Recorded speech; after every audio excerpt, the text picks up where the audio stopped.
একটা কথা কি জানেন? স্বপ্ন দেখতে জানলে জীবনের কাঁটাগুলোও ধরা দেয় গোলাপ হয়ে।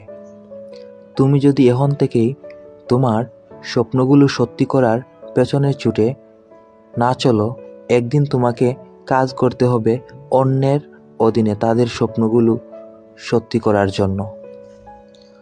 তোমার স্বপ্ন তোমার কাছে দাঁড়িয়ে আছে, কেবল একটি জিনিস, সেটি হচ্ছে অজুহাত। যেই মুহূর্তে থেকে তুমি অজুহাত দেখানো বন্ধ করে কাজ শুরু করবে, সে মুহূর্তে থেকেই তোমার স্বপ্ন আর স্বপ্ন থাকবে না, সেটি বাস্তবে রূপ নেবে। সো বন্ধুরা, সবাই কেমন আছেন? আশা করি সবাই ভালো আছেন। আলহামদুলিল্লাহ।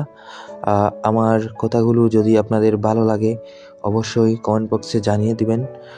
আর আমি একজন ক্ষুদ্র ইউজার হিসেবে বেশি বেশি করে সবাই শেয়ার করবেন এবং আমাকে একটু সহযোগিতা করবেন। সো সবাই ভালো থাকেন, সুস্থ থাকেন। আসসালামু আলাইকুম। দেখা হবে আবারও কোনো এক ভিডিওতে।